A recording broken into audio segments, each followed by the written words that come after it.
Well, greetings and salutations, everybody. Welcome to the best NBA-related show on the planet Earth, the John Campea Show, coming to you from right here on my YouTube channel. I'm, of course, your host, John Campea. It's an awesome honor and privilege to have you guys joining me here on Thanksgiving. Now, yeah, everybody else is taking the day off. We're obviously not in studio today. The rest of the crew has the day off. But I know you freaks still like talking about movies 24/7, so I'm here. I got up at 6 this morning doing the show notes because I love talking about movies, and I love talking about movies with you guys.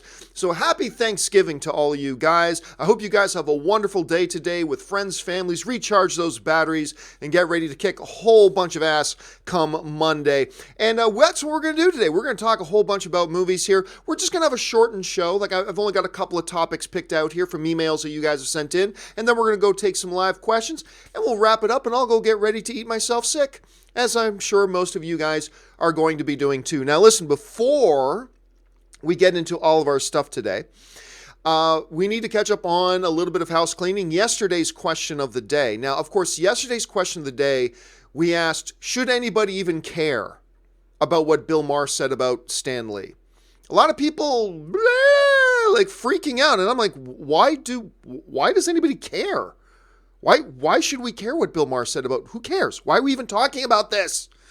But I had so many of you guys email me about it. I finally had to talk about it yesterday. And I asked, we made it the question of the day, should we even care about what Bill Maher said about Stan Lee?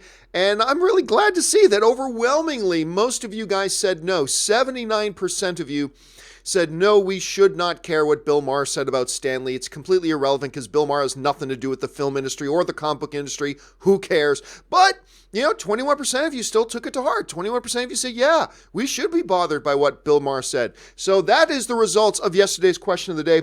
We will, of course, today have another question of the day. That'll be coming up in just a little bit here. So with that out of the way, let's get on to the first topic today and the first email today. And by the way, I should mention, how do we pick out our main topics here on the show? It's really simple. You guys pick them out. You email your questions and topics into me. How do you do it? It's easy. Just email me anytime at john@thejohncampeashow.com. That's john@thejohncampeashow.com. Make sure you put the word topic in the subject line. And as always, guys, keep those emails to 90 words or less. With that out of the way, let's get on to the first question today. And the first question today comes to us from Omar Carrera, who writes, we have a category for best leading and supporting actor and actress. But what if they did the same for directors? Although initially this doesn't seem fair because they should be judged together as one and not separately, but isn't that the same case for leading and supporting actors? All right. Thanks a lot for the question, Omar. And you know what? A lot of people, I've gotten this question over the last number of years really frequently. Why don't we have a best female director category at the Oscars? Since we have a best director, we have best female and best male lead actor. We have best male and female lead actress. Why don't we have a category for best female lead? Now, there's a couple of reasons why I could see asking this question. Number one, we've got best female and best male actor categories. You got best male, best female categories for supporting actors. We have male and female directors. As a matter of fact, some people might say, it would help us give more recognition to the great work done by female directors in the business. As a matter of fact, there have only been 5 female directors, ever nominated for Best Director at the Academy Awards. In all the years of the Academy Awards, only 5 times has a female director been nominated for Best Director. And as a matter of fact, one of those just happened to be Kathryn Bigelow. Kathryn Bigelow was not only nominated for Best Director for her amazing film Hurt Locker, she also won Best Director for Hurt Locker. Did I say Foot Locker? I'm always tempted to say Foot Locker when I say Hurt Locker. Anyway, she actually won for Best Director for Hurt Locker. First female director in history to win. Now, 5 or 6, I believe, female directors have won or have been nominated. We had Greta Gerwig for Lady Bird, which is just recently. Kathryn Bigelow, obviously. Sofia Coppola got nominated for Lost in Translation. And then, The Seven Beauties, the German female director. I'm freezing on her name. And then there was the 5th one in like 19... Oh, gosh. Hold a second. Now I got to look it up because I'm freezing on her name. I am freezing on her name. Hold a second. Well, it was Lena Wertmuller who got nominated for Seven Beauties in 1977. Oh, and then, of course, Jane Campion for The Piano in 1994. So those are the 5 women who have been nominated for Best Director overall. Catherine Bigelow, obviously, formerly married to James Cameron. And it was really funny because she was nominated, Catherine Bigelow was nominated for Best Director the same year James Cameron was nominated for Best Director. So it was like, ooh, drama. Anyway, so only 5 times. So, I mean, you could make an argument that, hey, having a Best Female Director category could help us give more recognition to female directors and maybe create more opportunities for female directors. There's an argument to maybe for that. I'm not going to diss that idea. I'm not dissing it. However, I will say this. The main fundamental difference between, say, a Best Actor category, which is divided into male and female roles, and Best Director is simply this. The director, whether you're male or female, you are doing 100% the exact same job. 100% the exact same job. With actor and actress, as Meryl Streep once pointed out several years ago, Meryl Streep, greatest actress of all time, Meryl Streep talked about this thing, 6, 7, 8 years ago, something like that, but I remember her talking about this and saying, the thing is, when you look at characters, male characters we are different. I mean, we're different. We are equal, but we're different, our genders. We are, right? We're different. And so when you're portraying a male role, there are different things called for in those types of roles. When you're playing a female role, females are different than males. Males are different than females. Equal but different. And we have there are different criteria that needs to be brought to the table when portraying a male character versus a female character. Streep explained it a lot better than I am. But there's a fundamental difference. You're not just doing the same thing.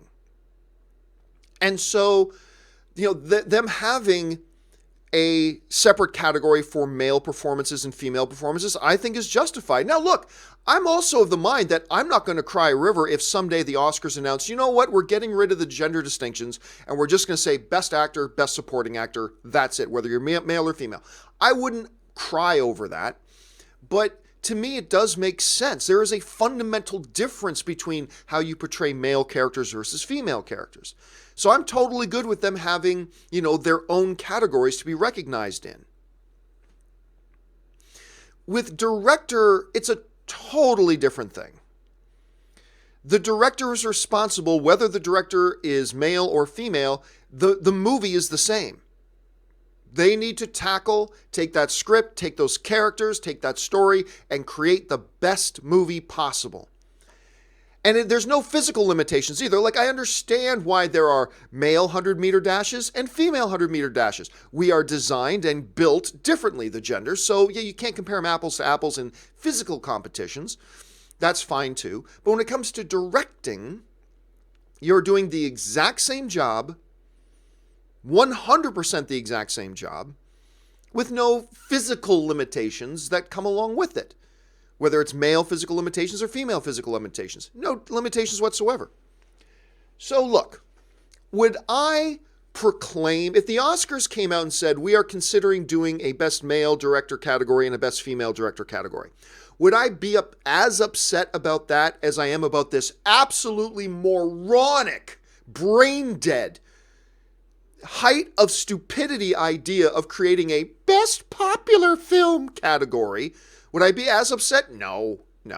I wouldn't be for it, but I wouldn't be as upset as that, because I can see where some people are coming from who maybe feel there should be a separate category.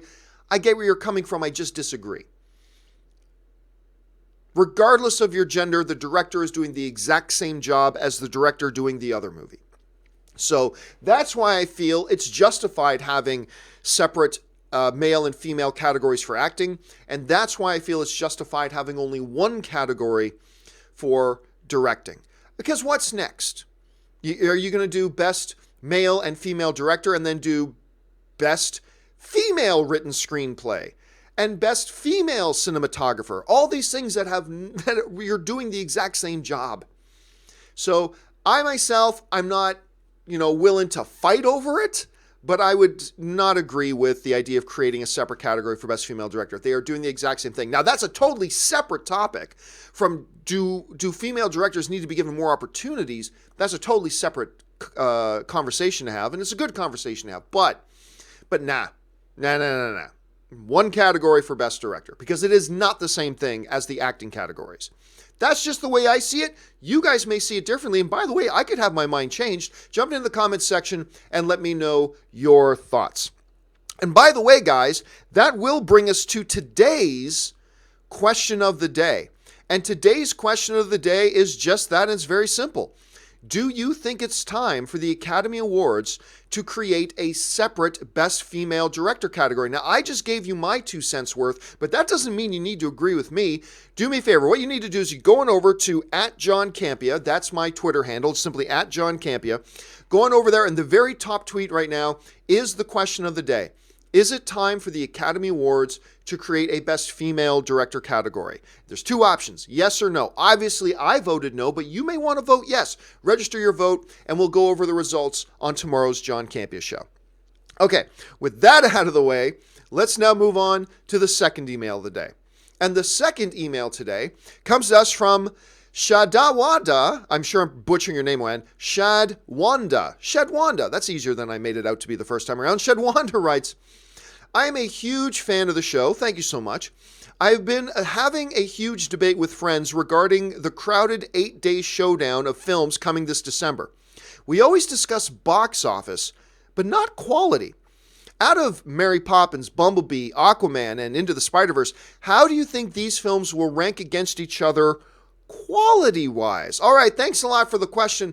And yes, there is this 8-day window of death coming up. We've been talking about it a lot for the past couple of months. That December 14th through 21st thing, that just got more complicated, by the way, with the inclusion of Deadpool, Once Upon a Deadpool now being in there as well.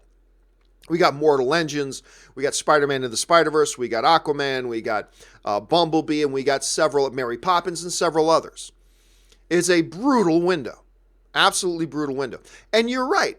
Whenever we've been talking about this particular window of time, what we've really been talking about, and understandably so, is how are they going to do business-wise against each other? Who's going to get the biggest audience to come out and see them? But what we haven't talked a lot about is how are these movies going to compare against each other quality-wise? How is the quality of these films going to stack up against one another? You know, I've always kind of suspected, and this is just my opinion here, I've always sort of suspected that Mary Poppins was probably going to end up being the best movie out of that bunch. I've always suspected that. And by the way, there have been some advanced screenings of it. People are now not just saying this movie's good. There are people, this movie's getting Oscar buzz now. This Mary Poppins movie right here is getting Oscar buzz. It's not just positive buzz, it's flat out getting Oscar buzz at this point. So right now, I still have very little doubt that probably the best movie that's going to come out in this window is most likely Mary Poppins. Now, that doesn't change the fact that for me, my most anticipated movie in this window is Aquaman. That's still the one I'm most looking forward to. James Wan directing, the trailers looked fantastic. All these other ones, all these other trailers have been fantastic for it as well. The music of the last one's been phenomenal. I cannot wait for that. And by the way, Bumblebee. Guys, don't count Bumblebee short here. Do not underestimate how important who the director is. Now, obviously, great directors don't make great movies 100% of the time. No, and sometimes bad directors will turn out a really good movie. But do not underestimate how important the director is. It doesn't matter what all the other Transformers movies did. This movie is not being directed by Michael Bay. This movie's being directed by Travis Knight, the guy who directed Kubo and the Two Strings. That was a marvelously directed film. I think Mortal Engines looks like it could be pretty good. Spider-Man Into the Spider-Verse is looking great. I did not like the idea of Spider-Man Into the Spider-Verse, but the previews and the clips I've been seeing and all the trailers, I've been sold. They've turned me around. I'm now looking forward to this Spider-Man Into the Spider-Verse film. This looks really good. But at this point, yeah, guys, I'm still going to stick with the one that looks like it's got Oscar buzz. I'm going to go with Mary Poppins on this. Now, we'll wait and see. Maybe it'll be terrible. We've seen other films get big positive buzz and they turned out to be bad. That's happened sometimes. Most of the times when great buzz gets generated, that usually means the movie's pretty good. But I'm going to stick with Mary Poppins on this. But what about you? I should have made that the question of the day. What do you think is going to be the best movie out of those films? But I'm going to ask you guys, jump down to the comments section. Out of those films we've mentioned, Mortal Engines, Spider-Man and the Spider-Verse, Mary Poppins, Aquaman, Bumblebee, maybe one or two of the others. What do you think is going to be the best movie coming out of that window? Not just the biggest box office one, because I still think that's probably going to be Aquaman. But jump down to the comments section below and let me know what you think. All right, with that out of the way, let's move on now to the third email today. And the third email today comes to us from Brian Cruz, who writes, all the Christmas movie talk has gone to Spider-Man, Mary Poppins, Aquaman, and Bumblebee. We were just talking about those. But where's all the talk for Mortal Engines? A big budget movie being made by the Lord of the Rings guys, and yet most people have no idea it's coming out.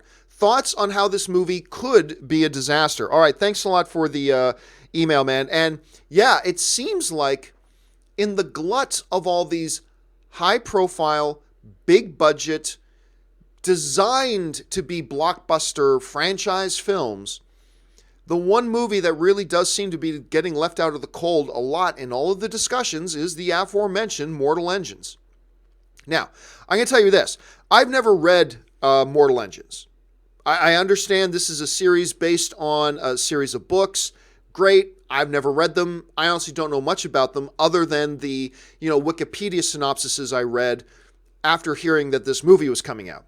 It's a post-apocalyptic world. Cities are now mobile. They're on wheels. Cities prey on smaller cities for resources and devour them and things like, okay, I get that. I know Hugo Weaving's in that. And by the way, Hugo Weaving being in a movie is enough to get me excited. It's being produced by Peter Jackson. That's enough to get me excited. And honestly, I think the trailers have been good. Not great, but I think the trailers have been good. I mean, we always talk about how the job of a trailer is to move your needle. Like wherever your anticipation level is for a movie, no matter how high or how low, the job of a trailer is to get your needle to move up. The Mortal Engines trailers have not been spectacular, but they've definitely done their job with me. They've moved my needle up. So my excitement level for the movie has increased because of the trailers. I think it looks pretty interesting. I think it looks pretty good. But you're 100% right. There's not a lot of people talking about it. Mortal Engines, look, we knew when we saw this glut of movies that are all opening at the same time, we knew at least one of them was going to end up being the odd man out. We knew at least one of them was going to be the film that doesn't get nearly as much chatter and as much talk or as much buzz as the other ones did. And I thought it was going to be Spider-Man Into the Spider-Verse. Go back 5 months. I thought the movie that was going to get left out of a lot of the discussions was Spider-Man Into the Spider-Verse. Nope. Spider-Man Into the Spider-Verse is very much in the discussion. It's Mortal Engines that's getting left out. And you know what? It also seems like they've cheaped out on the marketing campaign. The trailers have been pretty good, but I'm not seeing a lot of marketing for this movie. Especially when we are seeing a lot of marketing for Bumblebee. We are seeing a lot of marketing for Aquaman. You know what else we're not seeing a lot of marketing for? Mary Poppins. That movie's going to make money and it's probably going to be the best. But I got to say, I have not seen a lot of marketing for Mary Poppins. Maybe they're saving it up for one big push at the end. But anyway, Mortal Engines is another one they haven't been giving a lot of exposure to. And considering that window it's opening in, and the fact that now Deadpool, the 12 Days of Deadpool is opening up right before it, and it's opening the same day as Spider-Man and the Spider-Verse, and then it's going to just have a massive drop-off the following week when Mary Poppins, Aquaman, and Bumblebee come out. You're not wrong. I used to think a couple of months ago Mortal Engines was going to be fine. It's not going to be a big hit, but it's going to be fine. I don't know that Mortal Engines is going to be fine anymore. And by the way, I'm not talking about the quality of the movie. For all I know, Mortal Engines might be the best movie of the year. I don't know. I haven't seen it. Could be the best movie of the year. But it is right now in a very precarious position. it looks like Mortal Engines could end up being an incredible flop. Maybe through no fault of its own, because like I said, this movie could be spectacular. But it was a mistake to open it in this time window. And then if you're going to open it in this time window, man, you better go balls to the wall with your marketing, and they just haven't done that. Mortal Engines is becoming the forgotten man and all this kind of stuff. Now, I don't think Mortal Engines is going to open to $10 million or anything. It's going to make more than that, but yeah, I think Mortal Engines, out of all these films that are opening up, and by the way, none of these movies are going to make as much money as they could have made if they opened in a different date, but a lot of them are going to still make money, and maybe even good money. They just would have made more money if they opened in another date. But out of all of these films, the one most precariously positioned to fall into an endless chasm of flopdom, I got to agree with you. I think it's Mortal Engines. I think that's the one that's in the most danger. Now, who knows? Maybe the movie opens, it gets rave reviews, everybody tells everybody to go out and see it, and maybe they do. Look, there's hope there. I just think the hope is shrinking. That window of hope is becoming smaller and smaller unless they do something drastic pretty soon here. And I don't know what you can do at this point. It might be too late. But what do you guys think?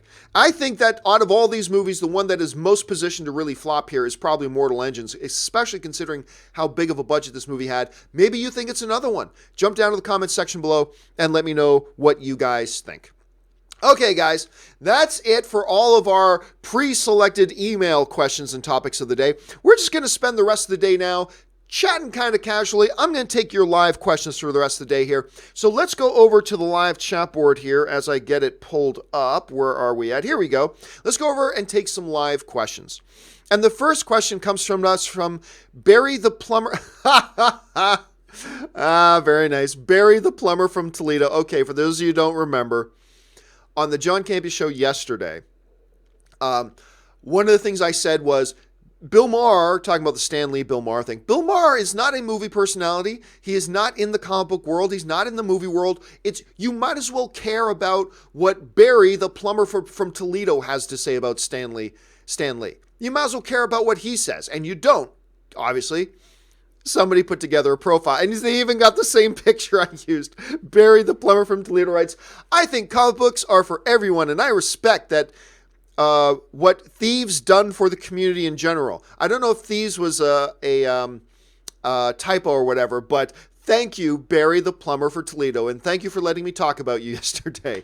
Ben Rayner writes, do you like how they're handling Caitlin? By the way, Caitlin's got a C. Caitlin in Flash this year. Did you see this week? No, I haven't seen this week's. I'm always, even when I'm keeping up with a show, I'm always a week behind because I don't have cable. I don't watch shows as they come on live. I always watch them on Hulu or in the Flash's case on the CW app later on. So I haven't seen the most recent one. I am caught up other than the most recent one. I like what they're doing with Caitlin this year. They're doing a very slow burn. Well, of course, the whole thing with Caitlin this season is the mystery of her father and the mystery of the killer Frost in her, because they've discovered in The Flash that she is not a accident meta. All the metas in Flash come from a result of the explosion at Star Labs, right? Or the event that happened after it. They've revealed that Killer Frost has actually been around long before that as a part of Caitlin. So they're doing a very slow burn, but I like the way they're doing it. They're taking it very cautiously, just introducing new little breadcrumbs in each episode about the mystery of her father and her Killer Frost side of her.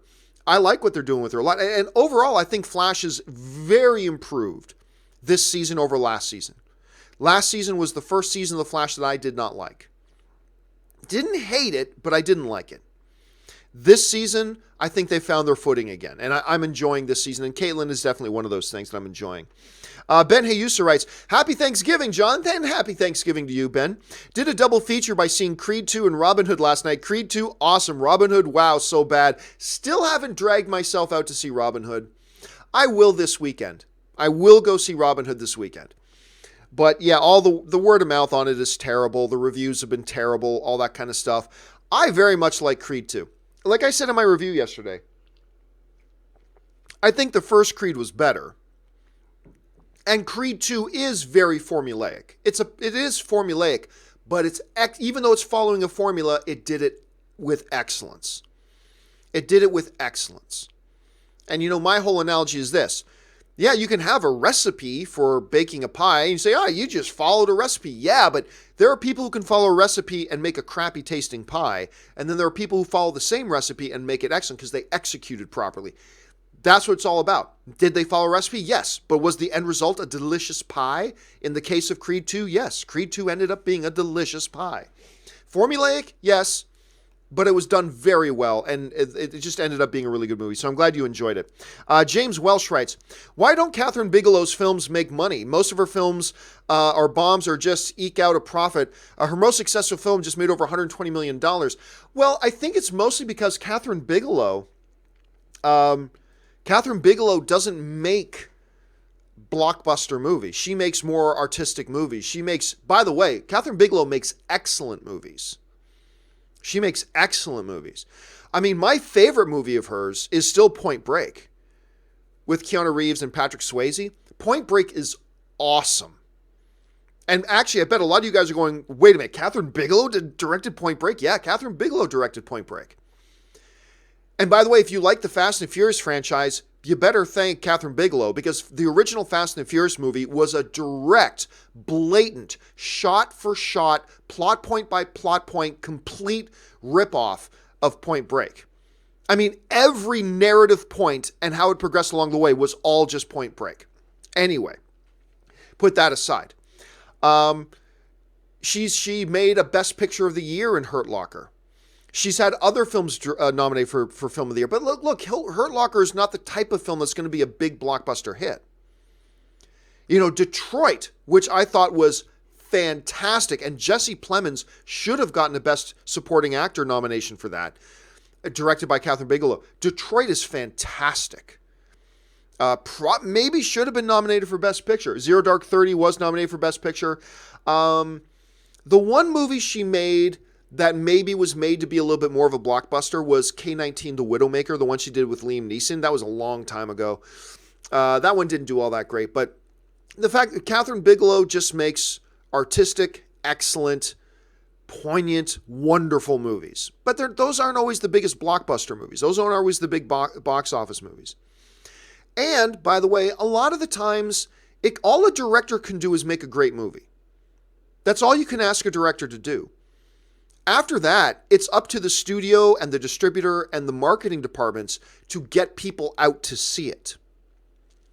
And it helps if you have, a big action adventure movie or a comic book property or the best, latest big slapstick comedy. But those are the types of movies Catherine Bigelow does. She just does awesome, excellent movies. So there's a number of things in there. It's not up to the director to run out and knock on doors to get people to come out to see their movie. All the studio can ask the director to do is make the best movie possible. And Catherine Bigelow does that. And then the rest is up to the studio and the marketing departments and the distributors to get people interested to come out and see it. So anyway, lots of different reasons for that. But she's a hell of a director. Let's see.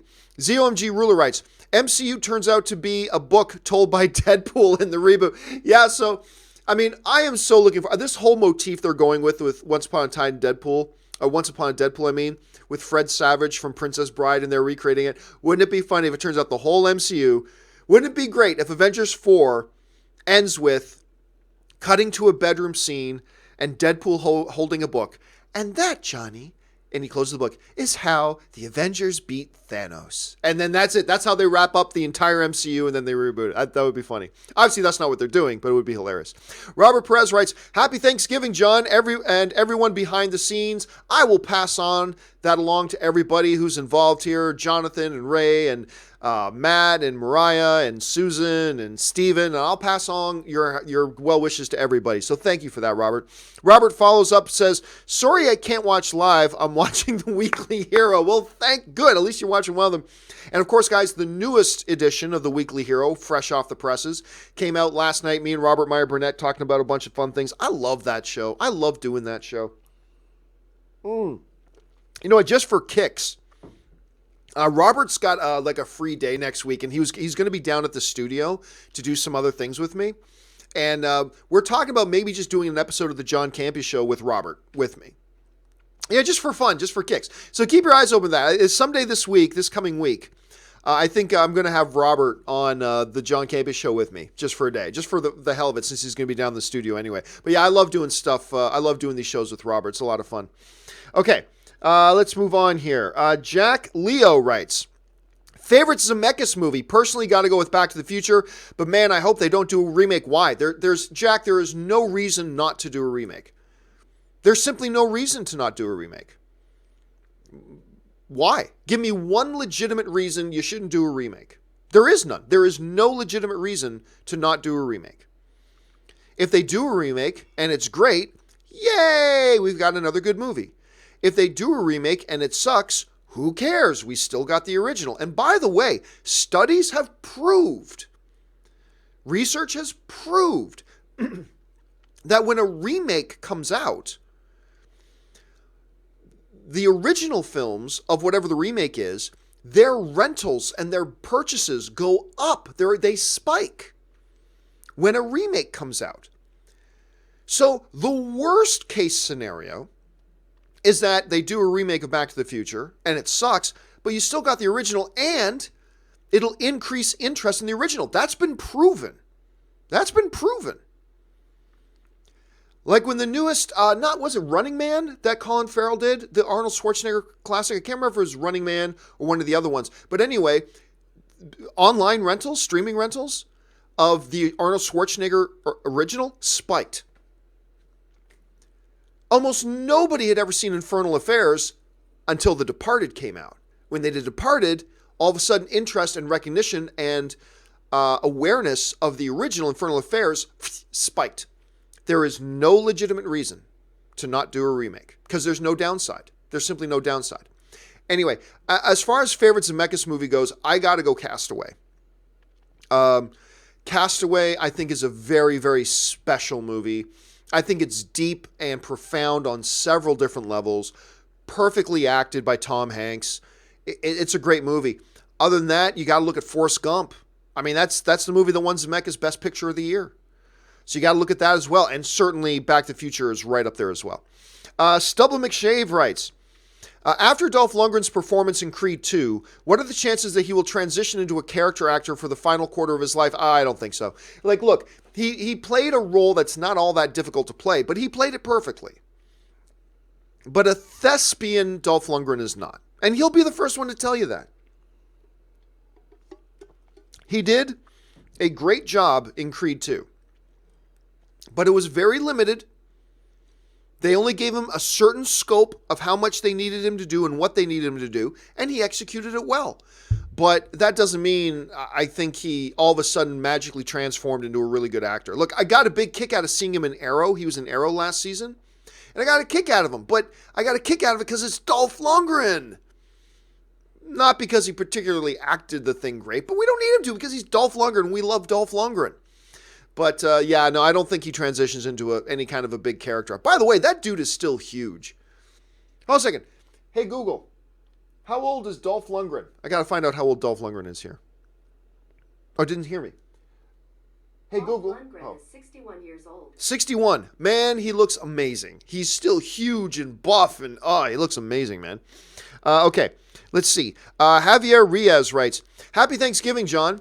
If you could have any one MCU/DCU character over for Thanksgiving, who would it be? Oh, Captain America. Captain America.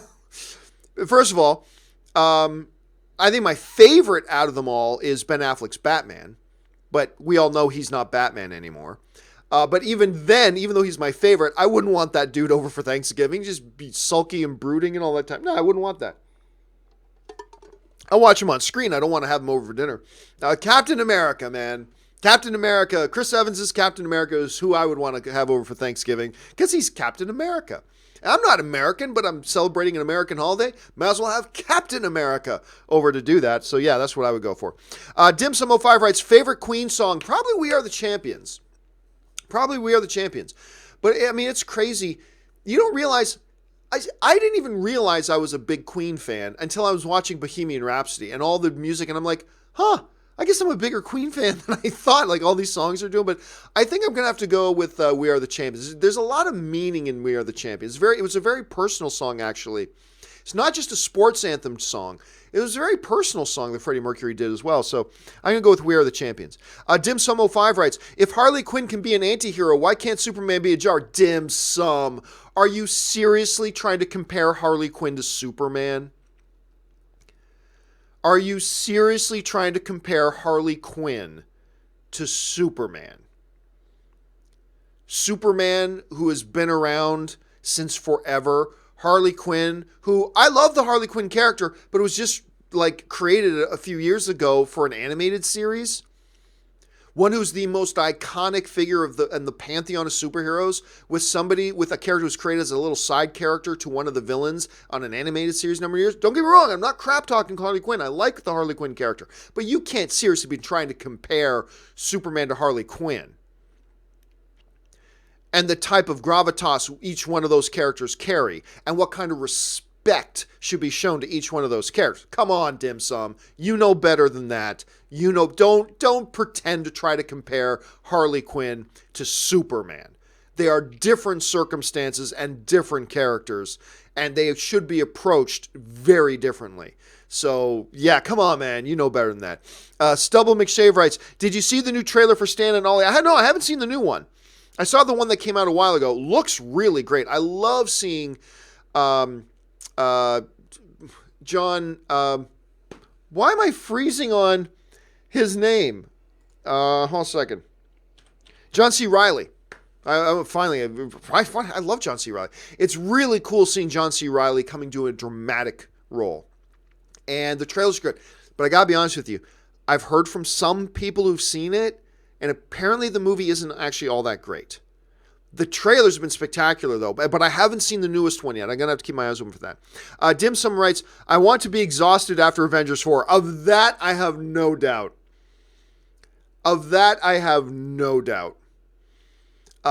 We're hearing things about, I think we are going to come out. And by the way, I think it's fair to say a lot of us were kind of both emotionally and energy-wise exhausted after Avengers 3. I think many of us were like exhausted on many different levels after Avengers 3. I have no doubt, Dim Sum, no doubt that we are going to be, when the end credits start to roll, we're going to have to sit in our chairs for a bit and just catch our breath. Of that, I have very little doubt. Nathan Oswald writes, I never did introduce myself. Del Griffin, John Candy, Planes, Trains, and Automobiles. Planes, Trains, and Automobiles, ladies and gentlemen. I like that movie. That one's so good. Okay. DC Patience writes, love Ralph 2, Disney Princesses, Gal Gadot. Daughter loved those parts, but didn't get the internet joke. She's 7. Yeah, but you're going to get that with a lot of... the line between Disney films and Pixar films is becoming more and more blurred because they're all under the same roof. But what you found, there was a lot of jokes in Ralph Breaks the Internet that are specifically for that adults will get. The thing that I love about Pixar films, I've said this before, I will say it again. One of the things I love about the Pixar films is that they do not make kid movies. Most animated movies, they go, oh, we got to make them kids. They're for kids. Pixar films are not kid movies. They're family-friendly movies. Because a lot of their themes, again, look at The Incredibles, the first Incredibles. That's a movie about a man who's getting past middle age. He's dealing with issues of being a parent. He struggles with the glory days and what used to be his potential and feeling down about where his life is at. Now, these are adult issues. These are issues that would have gone completely over a kid's head. But there's a lot of stuff in there for kids too. It's family friendly. It's not a kid movie. It's a kid friendly movie. And I think with the Disney animation now, we're seeing that influence rub off more and more. And I would agree. I don't think, because the ultimate big message near the end of Ralph 2 is really very much, I think, for adults as much as anybody. I'm not going to say what the message of the movie is, but when you get there, you'll know what I'm talking about. And you're seeing more and more Disney's taking on that DNA of, we don't make kid movies, we make kid-friendly movies. And I think they're doing that there. But I'm glad you liked it. I had a really good time with Wreck-It Ralph too. Rami J. Royster writes, would you rather meet Ariel from Little Mermaid or the merman from Cabin in the Woods? Oh, that's obvious. Ariel. Oh my. Yeah, what guy is not going to want to meet Ariel? Come on. Well, I mean, obviously, we would love to meet a real-life version of Ariel. It'll be interesting to see what they do with the live-action film when they get around to doing that. Rami writes, Ralph 2 was amazing. I was immersed in the world. I agree. By the way, Rami, I mentioned this briefly the other day. Look, keep an eye out in your town. I don't know how many cities this is coming to you, but me and Ray got invited the other day to go to this incredible immersive VR Wreck-It Ralph experience. Now, it's the same company that did the big Star Wars one, like at the Glendale Galleria in the Los Angeles area. They have this, you can go, it's $30. It's a little expensive to do, but you spend $30. You get the full VR, not just goggles, you get the full VR helmet, full body vest, armor, gun and everything, and you're immersed in this Star Wars adventure. And it's not just a little box you're in. It's like this big maze thing that you go through, but it's all a VR immersive world. It's amazing. You feel it when you get shot and all this kind of stuff. Anyway, the same company that made that just made one for Wreck-It Ralph 2. And you go into this internet world and you pick which avatar net citizen you want to play. And you suddenly look at your hands and your partners look at you and they don't see you. They see your avatar. It's amazing. And if you get one in your area, I highly encourage you to go check it out because it was a blast. But instead of shooting lasers you're shooting pancakes. People, it's fun. It was a lot of fun. And I agree. The way they interpreted and looked at the internet, which we've seen other movies try to do, I thought it was great. And I agree with you, man. I got immersed into it as well. Let's see. Angry Irish Benjamin writes, this isn't going to change what happened. I don't care. He killed my mom. Seriously, Civil War has so many amazing moments, and we've always known that. But what's crazy is the more I watch it, the more you realize just how deep the movie is. Like that. See, to me, the first time I watched Civil War, I saw that scene. I went, whoa, that's hard hitting. Because it just shows like Tony's just far gone and blah, blah. But then you watch it more and more. It's like, no, there's so much emotional depth in that moment. Especially knowing the development and the growth of the Tony Stark character up to that point. It's a beautiful moment. And you're right, man. It gets me every time. It absolutely gets me every time. Stubble McShave writes, my eyes are ceramic. Caught a bazooka around Little Bighorn, or was it Okinawa, the one with the Indians? I believe that was Hot Shots. I cannot remember if that was Hot Shots or Hot Shots Part 2, though. They get blurred with me. I'm going to say Hot Shots, but it's possible it could have been Hot Shots Part 2. Or I could be wrong. Maybe I'm thinking of another movie, but I think it was Hot Shots. Angry Irish Benjamin follows up. I have never watched the Lego movies. I never thought they looked particularly good, but rampant hype mongering has only made it worse. I know that they couldn't possibly live up to the hype. Shame. Honest, Angry, you don't know anything. You don't know a thing. Look, I thought Lego Movie looked dumb. I mean, look, the trailers for Lego Movie looked delightful. Yes, they look delightful, fine. But I thought, you guys remember, for those of you who've been watching me for long enough, when the Lego Movie was coming up, I thought, come on, you're making a movie about plastic building blocks. I mean, remember when the news came out that they were doing a Tetris movie and everybody made fun of it? Including Schnepp, all-time classic rant on it. But really, how is Lego Movie any better? It's not, in theory, but it's all about execution. The movie is wonderful. Lego Movie's wonderful.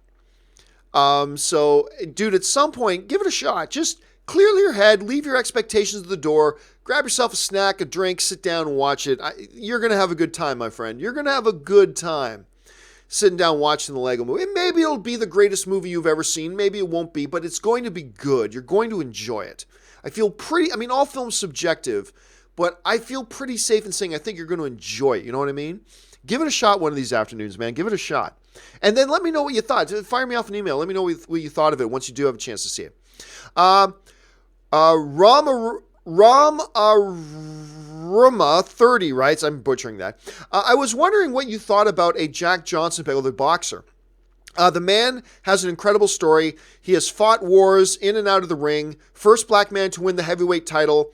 His story needs telling. I'll be honest with you. I don't know a lot about the story of Jack Johnson, but I remember like he had already won the heavyweight title. And I remember watching like a boxing history documentary once, and I think it might have been like the first super fight of all time, because Jack Johnson won the heavyweight title. He had defended it a couple of times convincingly. And then the middleweight champion at the time, and I cannot remember his name, the middleweight champion at the time was like, I don't know if there was a race thing involved or not, but he's like, I'm sick of hearing about this guy. I'm going to go up and challenge him and take it. It was like the first super fight. Champion versus champion, you know? But it's funny because when you watch old footage of the fight, I mean, they're clearly two different sizes. Jack was the heavyweight champion. The other guy was middleweight. They're clearly two different sizes. But it went to the 12th round. And it was a crazy finish because the middleweight, again, I'm forgetting his name. Middleweight guy actually knocked Johnson down. Knocked him down in the 12th. Johnson got up, swung, knocked him out. So they went all the way to the 12th, knocked down, gets up, hits him, he goes down, knockout, and it was ended in the 12th. But honestly, other than that, I really don't know a lot about the story of Jack Johnson. And maybe that's a shame. So I don't know. I don't know if his story would be a good one to tell in a movie. Maybe there's really not much to tell other than the big events. Maybe there's a lot to tell. I simply don't know. I will say this. If somebody came out and announced they were doing one, I'd be intrigued. I'd certainly be intrigued. All right. Dr. Panders writes, Panders writes, I rewatched Goon yesterday. Oh, the one with Sean William Scott and Liev Schreiber. I watched Goon yesterday, and I still get chills watching that last scene. Sean William Scott is so amazing as Doug. It might be his best. It probably is his best performance ever. And by the way, Liev Schreiber in that movie as the aging enforcer, and you know, enforcers are no longer really a thing in hockey anymore. They are a breed that's kind of been died out. The role of the enforcer used to be a huge thing in hockey, and they've kind of been phased out, unfortunately. I think hockey was better with enforcers, but that's just me. And Sean William Scott is kind of like the last of the new breed of enforcers, right? He's still kind of that kind of hockey player when they don't make them like that anymore. And Liev Schreiber is like the old. It's a really fun movie. They made a sequel, not as good as the original. But yeah, if you haven't had a chance to go and watch Goon, make sure you check it out. Take Dr. Pander's advice and go check that out. Patrick Conway writes, Bumblebee having early screening, good sign, right? It is a good sign. It doesn't mean it's going to be good, but it is a good sign. So for those of you who might have missed it, just like Aquaman is doing that 1 week early screening for Amazon Prime members, Bumblebee is having a 2 week early special screening for it. And I bought my tickets to it yesterday. I'm going to go see it on December 8th. I'm going to get to go see Bumblebee on December 8th if I don't see it in a press screening earlier than that. But I'm going to go see it December 8th at the AMC Theater at Universal City Walk is where I'm going to go see it in Los Angeles here at the Universal City Walk. So that's where I'm going to go see it on the 8th. But yes, again, doesn't mean the movie's good. But if you're going to talk about whether it's a good sign or a bad sign, it's a good sign. It's a sign that they believe that letting people see this movie 2 weeks early, they're going to be positive buzz coming out of it. They might be wrong, but at least they believe in it, and it's a good sign. Let's see here. Sebastian writes, Happy Thanksgiving. Chicken adobo is better than turkey. It depends on who's preparing the adobo, and it depends on who's preparing the turkey. I had never had chicken adobo before meeting my wife. And her dad, who passed away a little over 2 years ago now, was the first chicken adobo I ever ate. My father-in-law made chicken adobo, made great chicken adobo, and now, I'm not very particular on Filipino food. I got to admit, I'm not very big on Filipino food, but Anne introduced me to this restaurant that's only about a 10-minute drive from my place, and it's called Fiesta de Barrio. And I think it's technically in Glendale. Glendale and Burbank are right beside each other. I think technically it's in Burbank, or I think technically it's in Glendale. But if you live in the LA area, there's a restaurant in Glendale called Fiesta de Barrio. It's a Filipino restaurant, and I love it. Particularly their chicken adobo, but I love the food there. You should check it out. But what somebody who knows how to make a good turkey, that can be damn good too. So it all depends. All depends, Sebastian. Jake Vidmar writes, over or under 15% that the Office is rebooted with Steve Carell to return as Michael. Man, if that was announced, people would go crazy. Look, I don't think it's going to happen. But you're setting the line at 15%? 15? That's a low. I got to take the over on that. I got to take the over on 15% for sure. Yeah, that's a good line. I'll take the over on that. Especially the fact that they played it up so much on Saturday Night Live. Not only did they play it up on Saturday Night Live, but then that went everywhere. That went viral. And everybody was talking about it. So I will take the 15%, over 15%, and I'll feel pretty good at over 50%. I still don't think it's going to happen. I wouldn't take over 50%, but I'll take the over on 15 for sure. Ben Sultan writes, just saw Hugh Jackman, Gary Hart movie, and I have to say it's pretty good. I haven't had a chance to see it yet. But the movie's called The Frontrunner, based on a true story. The trailer looks great. And it's directed by, why am I forgetting Jason's last name? He directed Up in the Air and Juno. Jason. Why am I freezing on Jason's last name? Hold a second here. I'm going to remember it just before I pull up the answer. Jason Reitman. Yes, Reitman. I knew I would remember it just before thinking. Jason Reitman directed it, which instantly has me intrigued. Hugh Jackman starring in it instantly has me intrigued. Based on the true story, instantly has me intrigued. And the trailer was great. And I love Jason Reitman as a director. I might even like him more than his dad. And yes, Jason Reitman is the son of Ivan Reitman. But anyway, I'm very much looking forward to it. I'm glad you saw it. I'm glad you enjoyed it. Thanks for sharing your thoughts on that, Ben. Let's see. Dan Ketchum writes, would a Batman/Superman series work on CW? I'm not interested, honestly. Look, I get a kick. I like the CW shows in general. But they're done very differently than how I want certain characters to be portrayed. They're more of a wink and a smile and a ding glitter on their teeth kind of show. And that's great. I don't want Batman. I'll be frank with you. I don't want Batman in that type of an environment. And frankly, I don't want Superman in that environment either. But there they have. Got him jobbing to Supergirl and everything else in between. I honestly don't want it. Could it work? It's possible. Sure. Just because I don't want it doesn't mean it's not possible. It doesn't mean it couldn't work. It's possible it could work. But for the reasons I suggested, I wouldn't be for it, and I don't think it should. Aviator986 writes, Hugh is admitting that Wolverine is coming back. True, false, or play? No. He has said many times he's done with Wolverine. I wouldn't be surprised if, we see him in a cameo as Wolverine or a Logan at some point. I wouldn't be surprised. I've been saying that for the last 2 years. I would not be shocked or surprised at all. I half expected him to pop up in Deadpool 2 in a cameo. I did. I would not put anything past him as a cameo thing, but maybe he'll do a cameo. You know what? I will officially be surprised if we don't see Hugh Jackman in Once Upon a Deadpool. I will be officially surprised if we don't see Hugh Jackman in Once Upon a Deadpool. But to him actually come back and be a central figure character in a movie again, I don't think that's happening. I think he's been pretty clear about that. I wouldn't be against it, but I just don't think it's going to happen. I'm Upset writes, more likely biopic, Stan Lee or Vince McMahon? I think at some point both of those are going to get made. They're both fascinating stories. So I think they're both going to happen. So let me slightly change your question to which was more likely to happen first. I think the Vince McMahon one would happen first. Let's see. Michael Jones writes, hey, John, been out of town, so behind on my John Campers watching. Just saw the open mic from Sunday. Thanks for mentioning my favorite year. One of my favorite. I'm not an actor. I'm a movie star. First of all, Peter O'Toole. In that movie, it's just...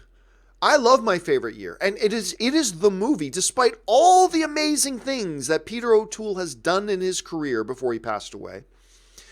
The most obvious of which is Lawrence of Arabia.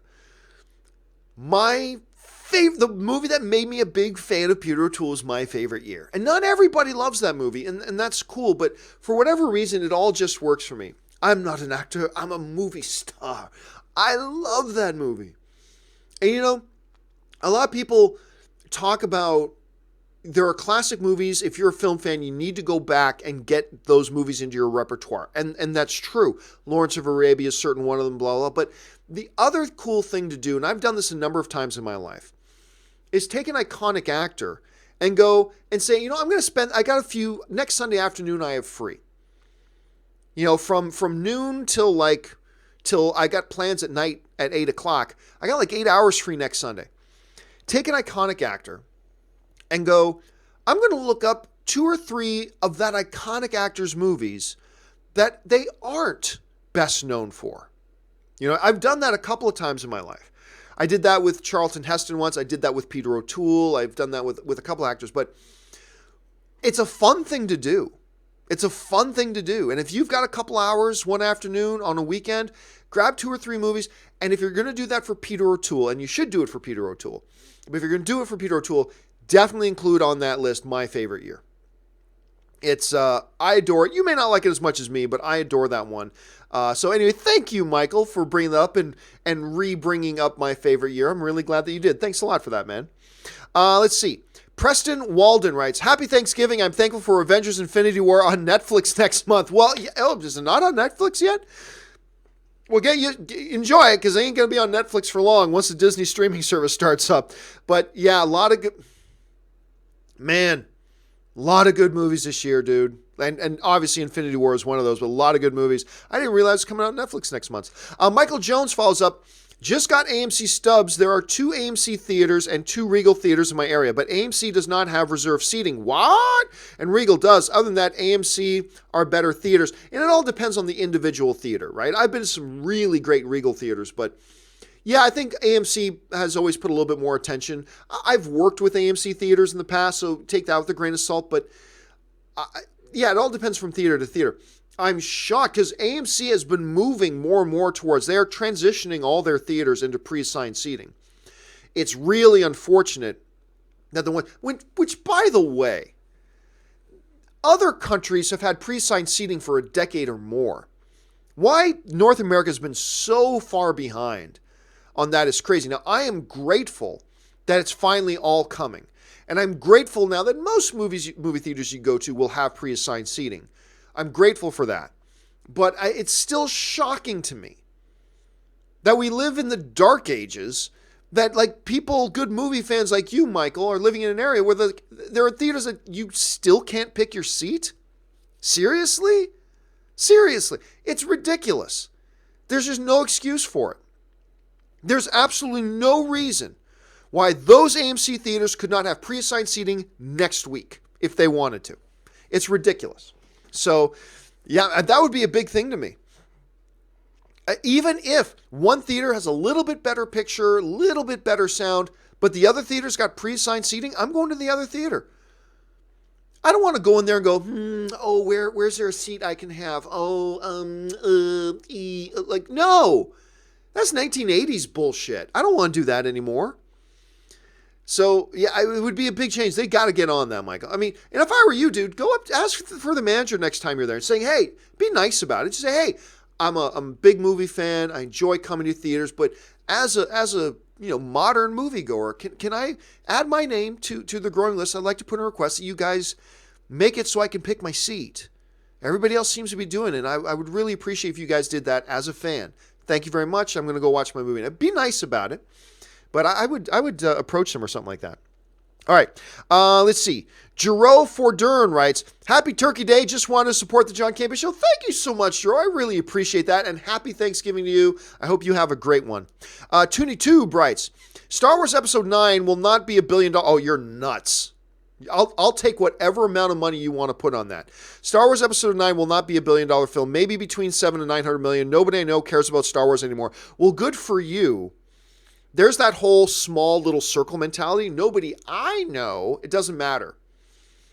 You know, everybody I know doesn't want to see Venom without Spider-Man in it. Okay, that's great. That's great. You know how many people I had tell me that? Guess what? The movie just crossed $800 million worldwide. But nobody you knew wanted to see Venom without Spider-Man. That must mean nobody want. No, that's not the truth. We got to get out of our little tiny boxes that we live in. Look, is Star Wars Episode 9 going to be a $2 billion movie like Star Wars Episode 7 was? No, it's not going to be a $2 billion movie. But it's going to be a $1 billion film. Nothing is ironclad guaranteed, of course. Nothing is ironclad guaranteed. But, yeah. We just got through months of hearing people saying, Venom's going to flop. Nobody wants to see Venom without Spider-Man. Here you go. Episode 9 will make $1 billion. I don't think it'll get anywhere near $2 billion. I don't think it'll get in the neighborhood of $2 billion. Nowhere near. But I do think it'll cross $1 billion. I'm upset writes, another more likely Anchorman 3 or Step Brothers 2. They did the sequel with Anchorman, did not work out as well. So I would say the more likelihood is probably Step Brothers 2. That's the more likely because they've never done a sequel to it. They have done a sequel to Anchorman, did not work out as well as the original. That even lessens the opportunity for a third one even more. Step Brothers 2, I think is still in play, but that's unlikely as well. John C. Reilly's talked about that both him and Will Ferrell don't really have all that much interest in doing Step Brothers 2. They said they've talked about it. So I don't think either is likely, but the more likely one I think would probably be Step Brothers 2. All right, where are we? Okay, here we go. By the way, guys, please do not send in any more super chats. Don't send in any more. We're already at an hour. I'm going to try to fly through these ones that we've got left here because I want to make sure they all get addressed for this Thanksgiving Day. All right, Adam K. writes, if Best Director split, where do you place duos? Yeah, again, then you got to bring that up too. Do you have a Best Duo Director? Well, then what if 3 people direct? I don't think that's ever really happened. What if that happens? And maybe it has happened. I don't know. But yeah, no, Best Director is Best Director. Whether it's 2 people that have to get nominated for it, a man or a woman or whatever, I agree. Just leave it the way it is. That's the way I feel about it at any rate. Ben Rayner writes, over under 5%. John Krasinski gets a nomination for Best Director for Quiet Place. 5%? Oh, God. I would put it at 50%. So 5%? I'll go well over. I will go well over. I'm not saying it's a 90% chance, but 5%? That's way too low, Ben. That's not a good line. Unless you meant to put a 0 after that 5, but I'll take way over. I'd put everything I own on the over on 5% for sure. Let's see. Tinnis Vlado writes, if Warner Brother uses Shazam to reboot Justice League, do you recast Wonder Woman, Aquaman, Flash, Ben, Henry, no, they're not using Shazam to reboot Justice League. That's the thing. They're not. They're not using Shazam to... If you're going to reboot, then you reboot. And they've already got a Wonder Woman movie coming after Shazam. Right? So clearly Shazam is not rebooting the universe. So it'll be interesting to see what they do. But look, if you reboot, then you reboot. If you reboot, then you change all the actors. Otherwise, it's not rebooting. That's not a reboot. So I've said that a million times. If you reboot, then reboot. If you don't change out the actors, then it's not a reboot. It's not a reboot anymore. It's going in a different direction, sure, but that's not a reboot. A reboot means starting over. Completely different incarnation. We are rebooting it, starting from scratch. And you don't do that with the same director. You change the actors if that's what you're doing. But apparently that's not what they're doing. I think that's what they should do, but apparently that's not what they're doing.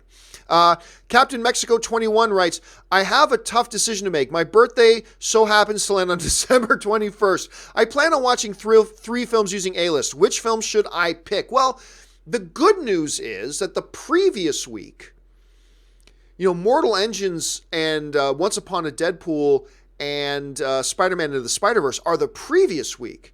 So you can knock those 3 out with your A-list the previous week. So now you've got a much smaller thing. For me, the answer is clear.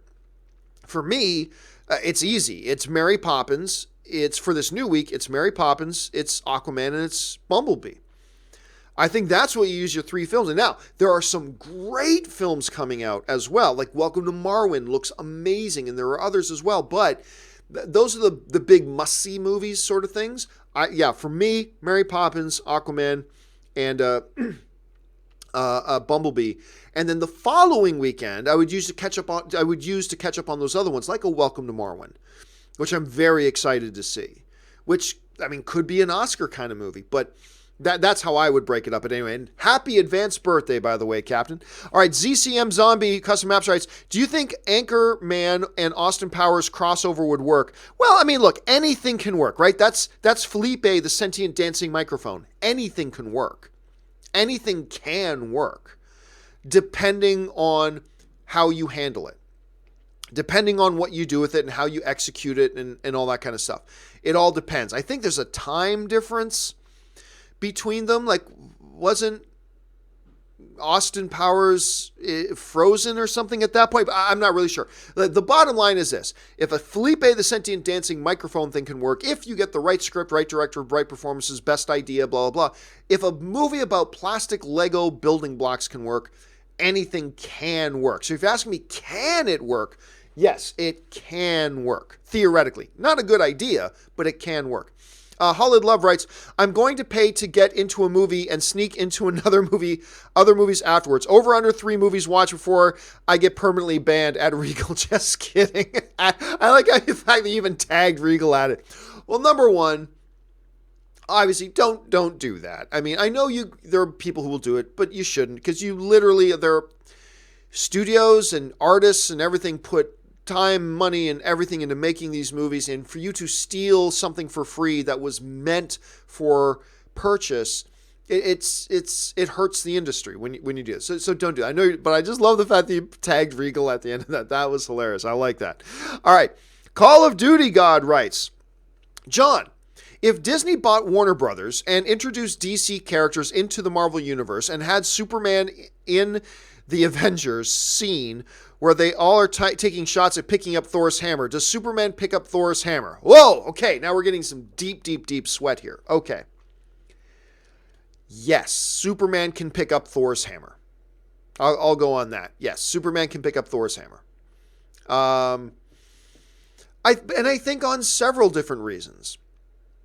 Number one, I mean, Superman is Superman. If anybody is worthy, and remember, we're talking about the movie universe here. We're not talking about the comics. We're talking about the movies.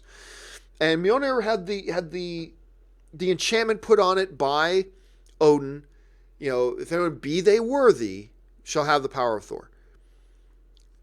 I think Superman is worthy. Superman's worthy. Maybe not the Superman from Injustice Gods Among Us, but Superman is worthy. But let's even go beyond that. I think Superman's pure strength could break whatever enchantment was on that hammer. Superman's strength could break whatever enchantment was on that hammer. Now you could say, but John, even the Hulk couldn't lift Thor's hammer. True. But if you're asking me how I think they would approach it, I think Superman could lift it. Both because he is worthy, and I think his pure strength would trump whatever enchantment Odin put on the hammer in the movie universe. Again, don't come at me with, but John, in the comics, this is this and this, and Superman. Yeah, we're not talking about the comics. We're talking about the movie universes. I believe Superman's strength could trump it. Now, that brings up something, by the way, Call of Duty.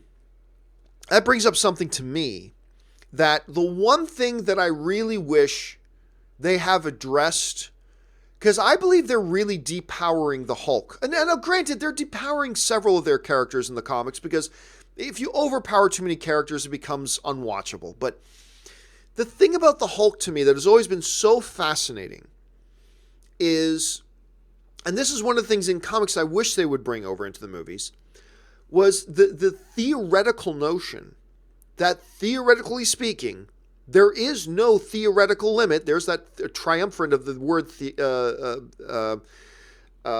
theoretical. There is no theoretical limit to the Hulk's strength. Theoretically speaking, his strength is unlimited. the angrier he gets, the stronger he gets. And that's really not something they've done a lot in the movie. The one time that I really thought they did a great job exhibiting the Hulk's strength was in the first Avengers movie. And I cannot remember the name of the creatures, but the giant building-sized worm flying creatures, it came hurling at the Hulk, and the Hulk one punch killed it. One punch put that whole thing down. They've never really given us that Hulk again, ever since. But he is the monster. I wish they would explore that a little bit more. So yeah, you can make the argument, but John, in the movies, even Hulk couldn't lift it, yes, but in the movies, they've never really had Hulk that strong. I think in the movies, Superman is. So, I don't know. I mean, look, at the end of the day, Call of Duty God, the real answer is it depends on who's writing the script. If I'm writing the script, and if a lot of other people are writing the script, Superman lifts Thor's hammer. But there are a lot of people, if they were writing the script, no. It's just the enchantment on Mjolnir trumps everything. He can't lift it. So there's that. But if I'm writing the script, and that's the only way I can answer it, yep, Superman can lift it. That's how I do it. Superman can lift it. That would be a good question of the day, too. Could Superman in the movie universe lifts Thor's hammer? Interesting. All right. Leo Milmet writes, I think Bill Maher's comments equals Ethan Hawke's comments. It's just their opinion either way. As long as they both respect others' opinions while voicing their own, so what if they don't like comic book movies? See, to me, the Ethan Hawke one is more egregious because he is referring to other people within his own industry. Ethan Hawke is talking about his industry and he's just crapping on the types of movies that he doesn't do. So he's crapping on that, but it's all the same industry. That's why I do take offense as a film fan to like Ethan Hawke or a Jodie Foster, who are the film. They are in the film industry. They live in the film industry, and for them to just crap on movies that they don't just happen to do, it comes across as petty and jealous and just bitter that their movies don't make the kind of movie that those other movies are making. It comes across as a totally different way and has a completely different context. That's why I do get a little riled up, not all that riled up, but I do get a little riled up at Ethan Hawke making those comments, and why I think it's especially stupid for a Jodie Foster to make those types of comments, as opposed to a Bill Maher who has nothing to do with the movie world. Bill Maher isn't connected in the least. That's why when I was talking about it, I said you might as well be talking about comments about Stan Lee made by Barry the Plumber from Toledo. Because Barry the Plumber is just as relevant to the conversation as Bill Maher is. So I myself, again, take a little bit more offense when an Ethan Hawke or a Jodie Foster do it, because it has a totally different context, because they are movie personalities. So their comments come across in a completely different context. A Bill Maher, who cares? Like, why not get upset at what, did you hear what, did you hear what Tom Brady said about Stanley? Who cares what Tom Brady says about Stanley? He has nothing to do with the movies. He's a football quarterback, for heaven's sakes. Who cares? That was my thing. But I totally see where you're coming from, Leo. And you're right. I mean, look, it's just one person giving their opinion, whatever. It just depends on the context they're coming from. But good observation. All right. Let's see here. Javier Riaz 405 writes, over under 45%. Avengers 4 will end with Tony and Pepper getting married. 45% is a big number, man. Big number. I'm going to take the under on that. I think there's a chance that happens. And Captain America would be his best man. I think there's a chance that happens. But 45% to me, Javier, just too big of a number. I'm going to take the under. I'm going to take the under on 45%. I would probably set the line at around 20. So at 45%, I think that number's just a little too big. I'll take the under on that. But I think there's a legit chance it could. Leo follows up with, you seem like a cool guy. Keep being awesome, Gio. Thank you so much, Leo. And thank you for supporting the channel. And I hope you have a wonderful Thanksgiving. Thanks for sharing that, man. Tinnis Flato follows up with, last two questions of the day, guys.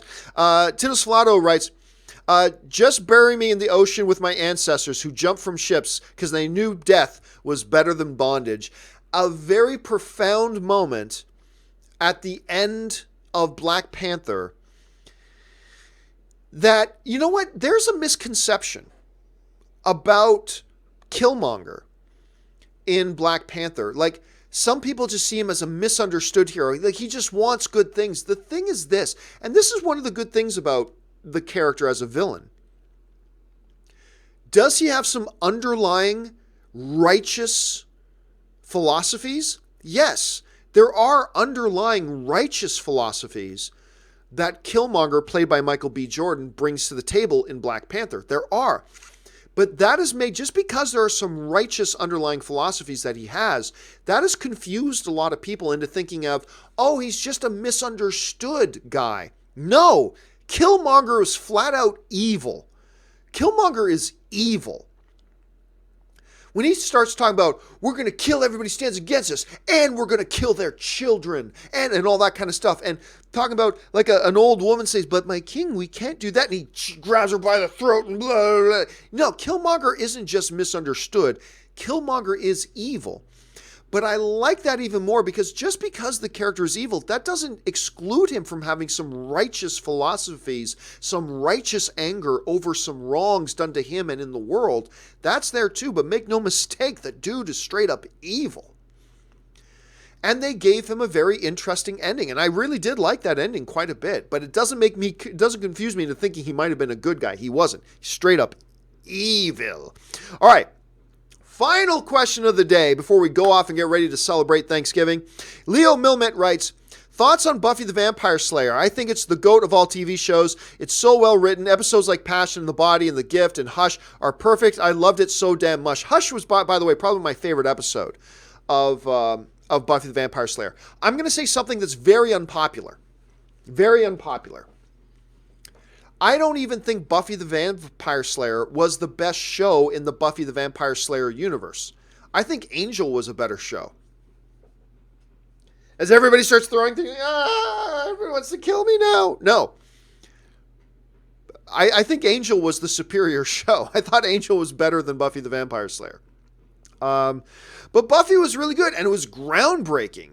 And it was really the godfather and forerunner for a lot of the way a lot of shows are. Like, look, if it wasn't for Buffy the Vampire Slayer, I don't even think the CW would exist today. And the way that it does. Like, I think a lot of the way that a lot of shows are done today, they take their original DNA blueprint, their DNA ancestry comes from that Buffy the Vampire show.